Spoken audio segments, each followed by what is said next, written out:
Halloween here had always been pretty typical before the Waterhouse dot. It's been the Packer house before. Up on top of our street, out front, the Packers grew basil beside wild blueberries, kept hummingbird feeders full and dangling from their cedar shingle porch. Right above Crayola-colored old buoys everyone flanked their exterior railings with. You could make out the Packers heading to the pool each morning by sound. Their screen doors spring stretching, their flip-flops smacking downhill like clucking tongues, their long swim parkas swooshing. The Packers had a pool covered in their backyard, wrapped in brick and boxwoods and dumped on by pine needles. They preferred swimming at the club pool, though dot water here was always cold. People only swam in pools whose heat was paid for with membership dues, never personal pools. Or the ocean itself. Maybe in wetsuits, or regret if naive, tourists, drunk, or all three. Like birds, the Packers headed where it was warmer, Florida. Too many slipping hazards here, especially in snow, and Mrs. Packard already broken her hip. Twice dot, so it ceased to be theirs, and frankly, neighborhood kids weren't too bummed to see them go. The Packers, nice and all, gave out peppermint patties on Halloween, and didn't have grandkids to offer for weekend and summer play. Interestingly, the buyer hailed from somewhere warm himself, but no kids either. Just a man and moving truck, filled with unlabeled boxes, furniture covered in grommeted sound blankets and clear tape. After unpacking or whatever he did after that truck left and screens land, he hung some of those blankets over his front windows, obstructing light and sound and snooping efforts. Quieter, less normal than the Packers dot well then. Big Hollywood guy, Virginia whispered. Mr. Waters. Oh, you've actually met him? Neighbors responded, their dogs breaking outside Virginia's yard, where she'd leave a dry metal bowl they all treated as a mid-walk bullseye for their urine. Pissed shoe never added water dot. Everyone had seen Mr. Waters' silhouetted shadowy form. A large man with dark facial hair and tinted glasses ordered Chinese delivery a few times a week. A real recluse, only answering his door to sign for DHL packages or pick up his knotted bag of food. White and red cartons with disposable chopsticks left on his inherited doormat. The homemade cobblers and sourdoughs welcoming neighbors offered him went unclaimed on his porch, save for hummingbirds who jabbed into the baked berries. Well, I tried, of course, Virginia explained. But Phyllis told me everything from the sale. Virginia paused, always trying to edge her neighbors with busybody bullshit nobody asked for. Phyllis said Mr. Waters worked in big blockbuster films, even won an Oscar, and she said, get. This was being consulted to turn one into a roller coaster or something in Dubai. Virginia volunteered at the bookstore, but wasn't allowed to give customers recommendations on account of her political and erotic leanings. Still, those books weren't going to alphabetize themselves. In her plentiful spare time, Virginia married her neighbors, like when it came to beautifying the traffic circle down at street's end. After the city felled a maple and replaced it with round curbs, fresh concrete, and a gaping gray hole it calmed traffic but angered idle minds. Virginia says it all. What should we do about this? Many responded, actually, volunteering their ideas, time, supplies. Another tree? How about a community or kids' garden? Yes. Or a pet cemetery could add a plaque dog stick library? The pool of collaboration flowed from many households. Trickling in ideas that Virginia went and planted geraniums in the circle, then replied all. They could chip in to pay her back. Like a wave always beckoning, then washing away sandcastles. She was. Lowering her voice into a sharp little riptide, she added, Phyllis told me he'd been fired. Studio shut him out. Never married, nothing. He told Phyllis our town reminded him of a movie. Could have made less sense, a man moving here. A seaside slice of family-friendly suburbia by a boat or puddle jumper. The louder city over is where most new beginners migrated.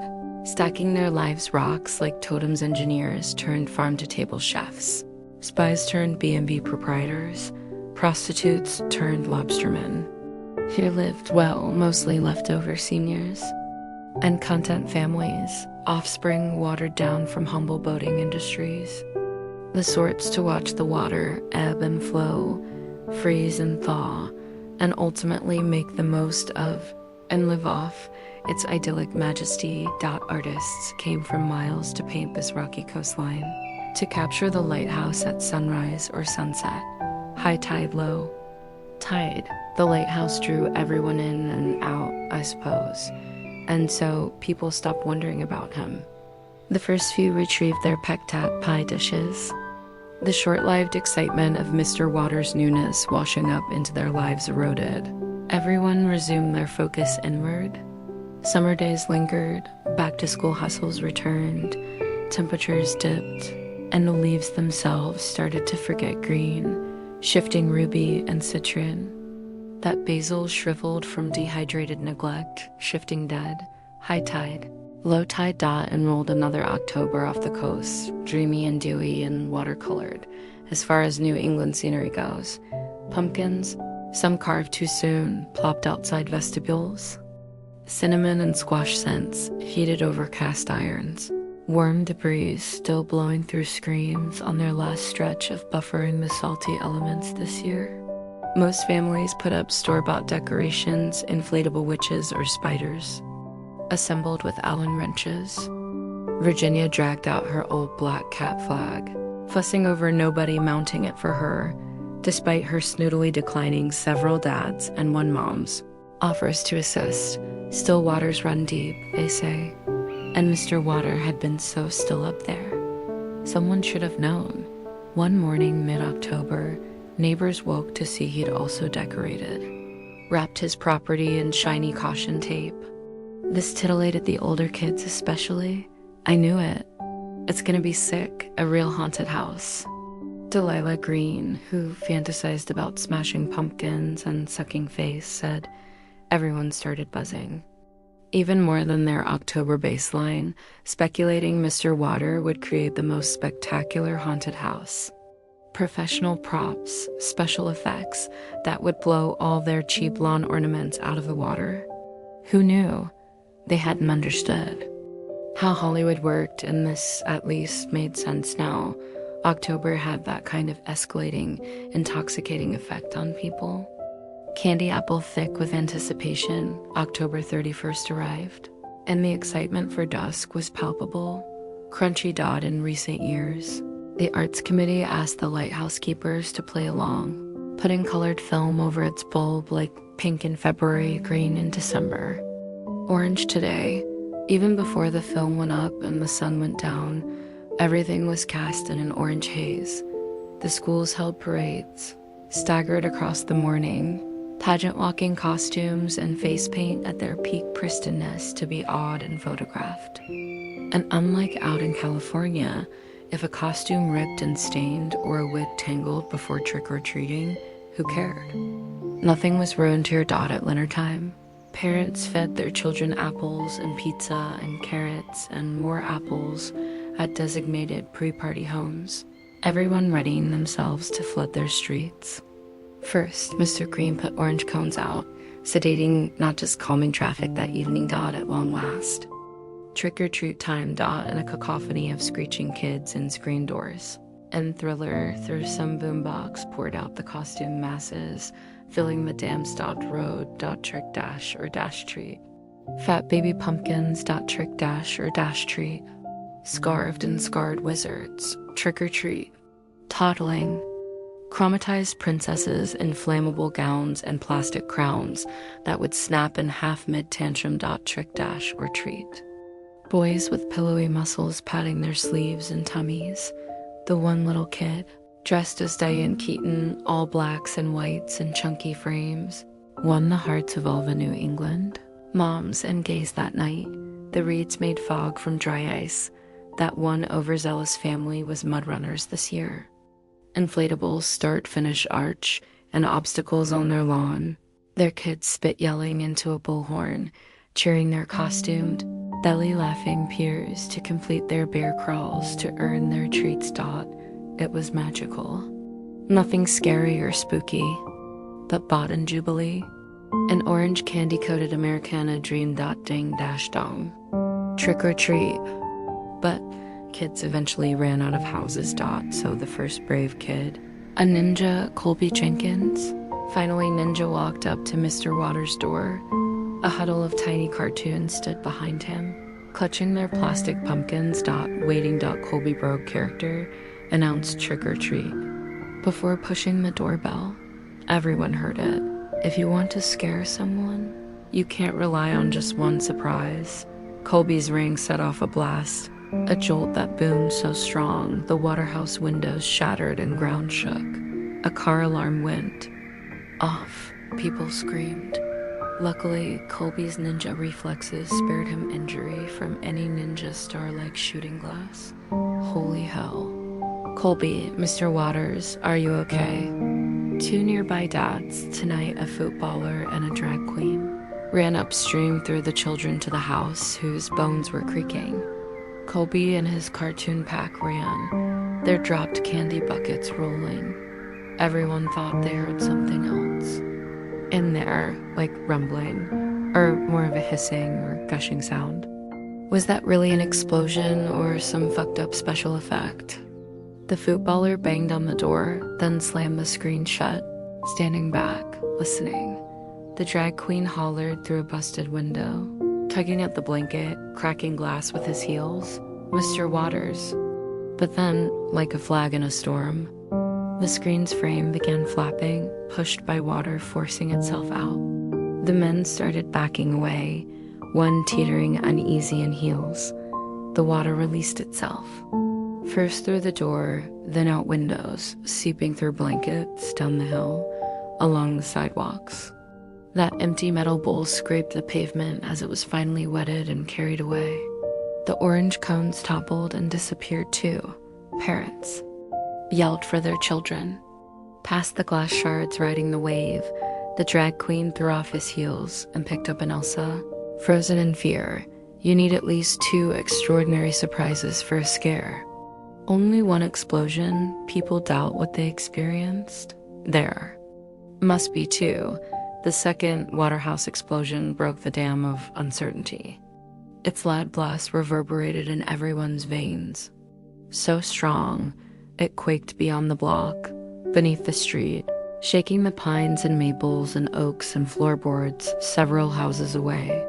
Trees dropped cones, clinging colored leaves lost their grip, cascading down before being violently washed away.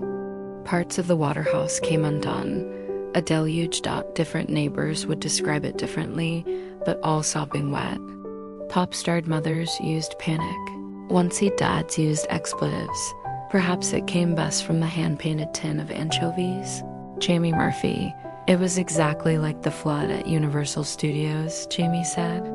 We're all doing our normal trick-or-treating thing, but then we heard the first loud boom and stopped and turned around and saw up at Waters' house Colby was crouching. His mom really screaming, super loud, Colby. And then it was freaky like, were we all going to die? But some of us noticed water glugging out from inside the house. It was flooding. We were like, what the heck is happening? And it was thrilling and terrifying, and you could kind of hear pipes or I don't know what, something bursting. And it literally reminded me of Universal Studios, that flood, right? And then the second bomb happened, and it was even bigger and louder, and more parents started screaming, trying to get their kids, dropping their phones and ripping through the water. And it was really happening, this humongous flood, right? Just a huge bursting torrential wave from that house, and no idea how or why. But suddenly it was everywhere, nonstop, and our whole block started flooding up fast, higher and higher, and a lot of us were panicking. Like, oh shit, sorry about all of our stuff. This is going to totally wreck our houses, right? But also, this is really dangerous for the littlest kids. We gotta try to make sure everybody, the people, are gonna be okay, right? The flood went everywhere, man. We couldn't even think it was so fast and supercharged like on a ride all of a sudden. Except it was real, and our street was fucking drowning. Right, a deluge. High tide, higher tide. An unnatural disaster caused by a re-rigging of pipes and pumps and dark magic beneath the waterhouse, masterminded by a man who'd been paid and awarded for blowing things up, then thrown out to sea and told that would be all. The man had a black belt in building catastrophe and a whole ocean to pull water in from for his final, redemptive, board-breaking blockbuster. It couldn't be stopped for hours. Not by dads or firefighters or plumbers or anyone. And I saw it. All. First, the ground covered in a gushing. Then, the children starting to lose their footing, crying. The lightest items, synthetic crap, was flushed away first. Schools of plastic pumpkins, fairy wands, cauldrons, lightsabers, footballs. Candy buckets bobbed in the flood. Drenched fake spider webbing became white kelp, like hair pulled from a drain. Old lobster buoys, hummingbird feeders. Gone up the current swept the children away next. It was the ones in the inflatable costumes. Everyone most worried about. Too fast, too hard to grab. Down at Block's End in the traffic circle. The water first followed the road's curve, bending along the curb. Then flooded up, well over it. Those geraniums were decimated. All the reeds' dry ice turned to mystical white gas, carbon dioxide fogging the tree line. Nothing calm about that. Orange and purple lights were the first to flicker and fade. And then everyone's power went out, like the third block boom. Music and inflatables fans stopped abruptly. In all that sudden quieter darkness. The cold water was louder somehow than everyone shouting, crying, splashing. The orange beams of the lighthouse cast recurring shadows through the trees and roof lines. But we're too far apart in the rush of the flood for anyone to rely on, to find something lost in or pulled away by the current. All they could see was their wet breath in front of them. It was terrifying and beautiful, chillingly haunting. All that I saw it from my roof. Across from the waterhouse, the flood didn't get that high, but it wouldn't have made a difference if it had. It got pretty high though, for a man-made flood and all. I saw the news. Vehicles coming, first in a helicopter overhead, then later in vans parked a couple blocks over as the water drained, slowly making its way back home. The cameraman flashed bright lights on everything, and before going live, the nusswoman removed her cat ears but still had faint. Whisker marks on her cheeks people with HD could make out if they tried. In the moonlight, I saw neighbors' possessions float out of their homes and into the street canal. Mostly sad stuff like pizza boxes, sippy cups, clothes, shampoo bottles, books, magazines, dolls, and all those apples. I saw next door a couple thick dildos flopped up to the surface and bobbed. Along out from Virginia's bedroom. If I'd been any more high, that image might have really made me trip balls. You never consider their buoyancy when freed from a nightstand drawer. I'd often go up on my roof to get a little high now and then, trying to quiet the noise of my life down inside, get the volume just right in my mind. I could see past our block across the promenade towards the coastline, some parts into town like the theater's steeple, all blinking and neon pink and yellow, and even out further, where wave caps glowed white under the stars. I'd hypnotized myself, mesmerized by the lighthouse, but when that wasn't enough, I'd turn my gaze downward, across the street, and watch the strange man who was doing something secretive in his new basement, making sparks in a welding mask. With whatever came in all those boxes he kept signing for, Halloween night, I saw him again. On his roof too, pulling at a lever he'd made down to the pool in his backyard. I saw him, his glasses tucked into his collar, the whites of his eyes looking up towards the moon. Just before the second explosion, I saw him wait for the water levels to drop in his backyard before he escaped through a secret door he'd carved in those boxwood hedges. I saw him up there on the roof. This transplant from Hollywood, who'd once upon a time been this FX master of the world. Watch his masterpiece below tear apart our little block with his naked eyes alone. He didn't film or photograph any of it. I don't think he considered himself a terrorist. Maybe he was no different than the visiting painters. Maybe he was offering up real action for those seeking the fantastic on Halloween, otherwise let down by bales of hay and tarp scenery. I think this you see because I saw him wearing a red clown nose that night, or I don't know. I was pretty high, I know what you're wondering. Besides where all the water came from, like I said, the sea, and we still don't fully know. The investigators aren't sharing their findings in the interest of public safety and how bad the damage was. Pretty bad, but folks around here had insurance for this, living near the coast and all. Well, everyone did except for a few who got fucked and had to move down to Florida. Chewed up the city put a tree in the traffic circle though, out of pity, seems. Nobody died or anything, they just hospitalized some littler kids to ensure no secondary drownings in the earliest hours of November, so they didn't have to put up any real plaques or cemeteries. Also, Virginia was wrong. His name was Waterdot.